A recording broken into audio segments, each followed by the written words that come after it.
Welcome to Life Epistles. We are operating from Accra, Ghana. And the objective on this channel is to provide information about life.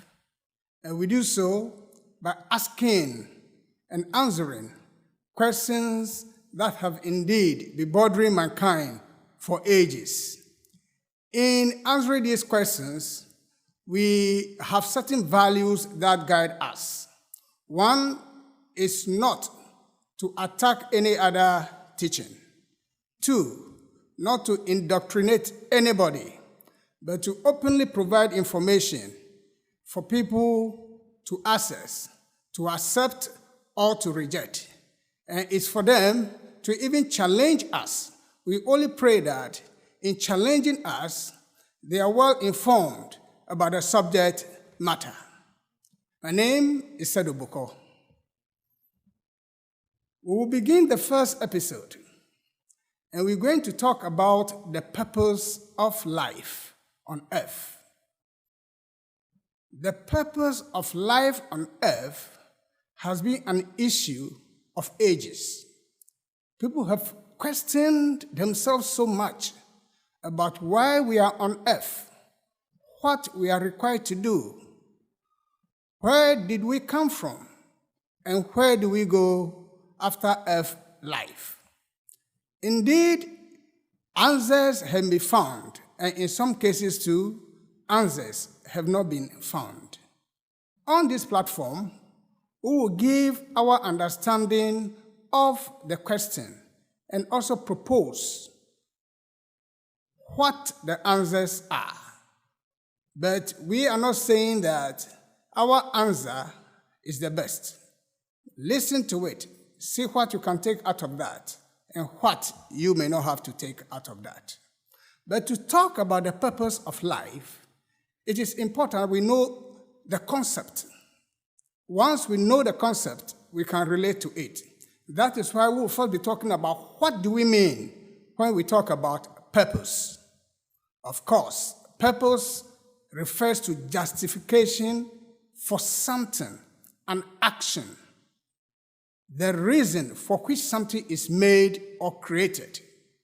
So, when we're talking about purpose, we are looking at the justification for having something in place or for taking an action. So, when we are talking about the purpose of life, the issue here is what is the justification of life? And talking about life, we need to be looking at it from another angle, not only about the physical existence, but often we perceive life through our senses. For instance, as human beings, we are alive. We have all the biological characteristics of a living thing. We have the five senses which we can use and say that we are alive. In case we are not using the five senses, then we may say the living being or the living thing is dead. So talking about life, life is actually an expression of the spirit, physically and beyond physical. Now somebody will ask, what do you mean by spirit? And it is not easy trying to define the spirit, but it is that aspect of God in every living thing. And some people will even say in inanimate things. But talking about the spirit, we are talking about the God aspect in everybody, that which makes us live and exist. Now, the five senses we talked about earlier on, majority of people know that human beings have them. But others know that there are senses beyond the five. And if you have developed those other senses beyond the five, then you will see life in a different dimension. You will see life on a higher dimension. So life is not just about concretization. What we see, what we feel, what we hear, what we smell, or what we taste. Life goes beyond physical existence. So the purpose of life is simply telling us that what is the job of the spirit in the physical world? What is the job? What is it supposed to do? Where does it come from? What is it supposed to do, and where will it go after this place? So, to talk about the perspectives, we are looking at how human beings think of the reason why we are on earth, what we are required to do, and where do we go from here. And talking about these perspectives, we on this platform will take them one after the other, trying to categorize the various schools of thought. But in categorizing the various schools of thought, we are not saying that one school is better than another school. No, because these are levels of appreciation of the question.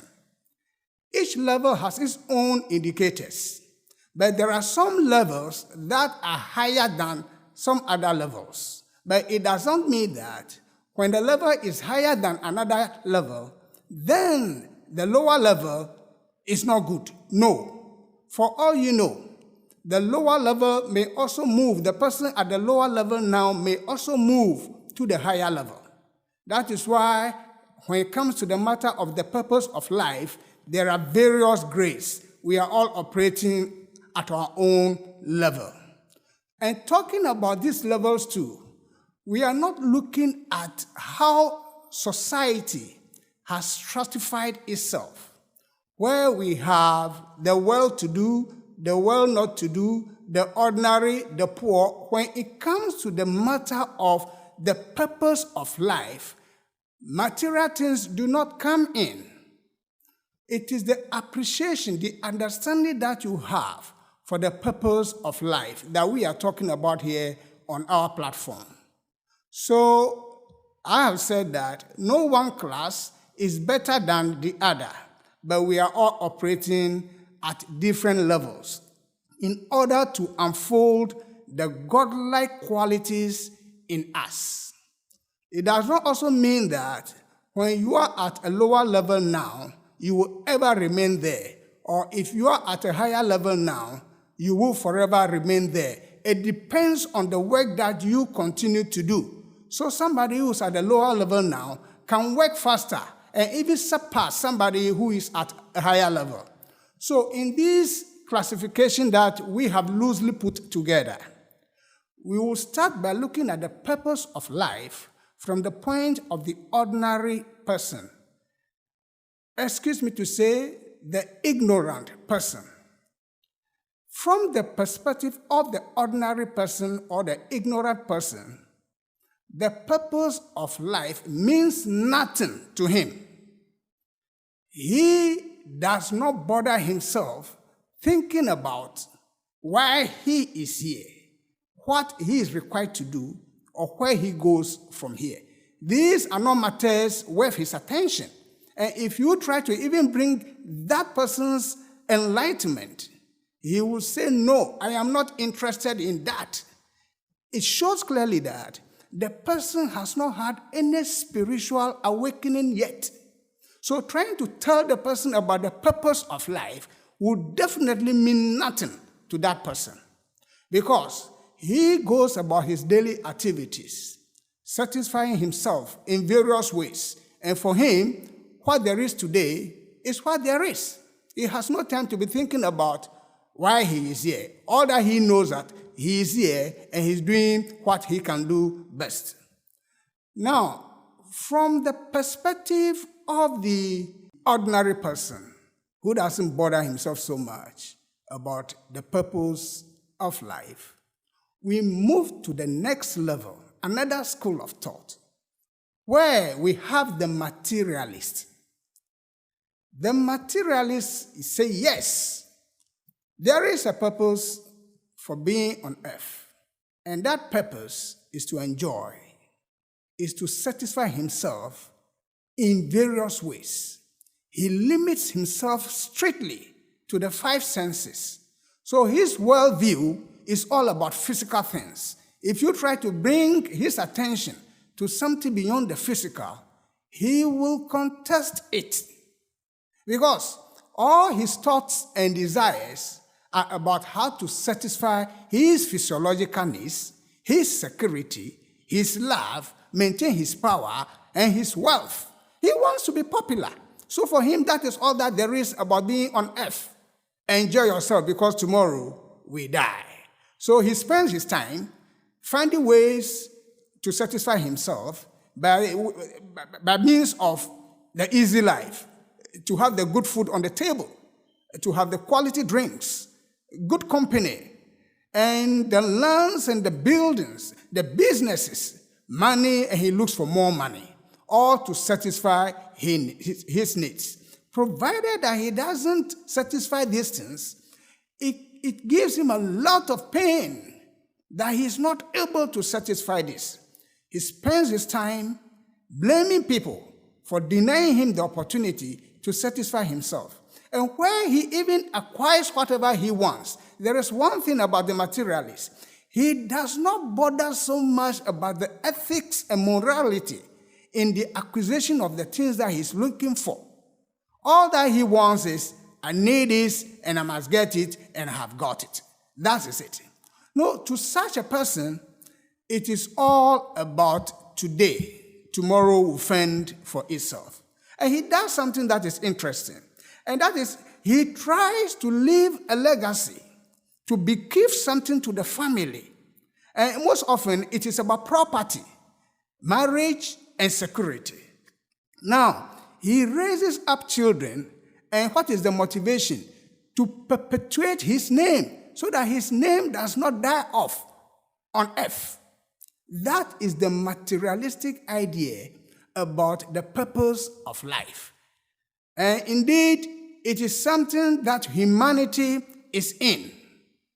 Most people are into materiality, looking for the things of this world without due recognition of things beyond the material things. They are not really wrong, because we are supposed to work in the material world and transmute the material things into spiritual things, except that we have become so attached to the material things such that we are not able to transmute them for spiritual development. That is the problem. So indeed, the ethics of acquisition and how we spend our material things are key to our progress on this ladder of spiritual development. Now, there is another portion to the materialistic school of thought. That portion comes from the scientific world. Science recognizes things that are physical. Science does not necessarily probe into things that are not physical. So, having recognized only the physical world, science has its own laws. So, anything outside of this law is not appreciated ordinarily by science. If human beings do not have that capacity to look at what scientists are looking for, machines are developed so that they can probe such things before there can be some conviction. Interestingly, science does not bother about asking itself the purpose of life. No. What science does is to prove to you what there is so that you can adjust yourself accordingly and move forward with it. So if you look at the initial stages of science, there has always been the talk as human beings, we have the intrinsic aspect in us, often the unconscious aspect in us, driven by chemical or other forces. And we don't have control over such forces. But those things must be controlled in a sense so that we can relate them sufficiently to the external environment. So for science, human beings are an expression of the nature and the nature aspects. That is what science talks about. So, for people to have balance and adjust themselves accordingly, they must do as much as they can to control what is coming from the unconscious. And indeed, the externality that has to do with economy, environment, social organization, politics, they must be adjusted such that the individual can fit within that system. So this thinking that human beings do not have control over themselves is the basis for which science has indeed postulated many theories. They do not have all the answers because people have come to realize that no, there is something in the human being that should have control over things. The spirit within. And in any case, testaments are emerging that indeed human beings have senses beyond 5. There is the sixth sense and the others. So science alone cannot convince everybody that we as human beings do not have control over ourselves and that we are driven by the nature and the nature aspects of our lives. So indeed, every individual is free to do what he has to do. But how have you balanced your nature aspect and your nature aspect? Today's science is talking about parapsychology, things beyond the ordinary, because certain things are defying the scientific laws, which means that there are things beyond physical investigation by scientists. Science now talks about the fourth and the fifth dimensions. Ordinarily, we are all operating in the third dimension, but that there is a movement towards the fourth and the fifth dimension shows that there are things beyond physical. If you look at quantum science, for instance, it's giving us more information about things that ordinarily our senses cannot give us, which shows that science, as good as it is, cannot tell us the purpose of life. It is part of the materialistic agenda. But science is doing well to take humanity out of those days when our reliance was on superstition to explain things, which is not good, because we need to exercise the mind. And in exercising the mind, we need to know what we have now before we probe the unknown. So science keeps driving us towards more revelations about the universe. Nonetheless, science has limitations. Its basic limitation is that it is often glued to its own scientific laws, as if the universe, as if the world is made based on scientific laws. The world was made based on God's laws and on nature's laws. So, we have talked about the ignorant person's point of view regarding the purpose of life. We have talked about the materialistic point of view, where we look at the materialistic individual and materialistic science. We are going to the third level, where we look at the moralist or the humanist explanation of the purpose of life.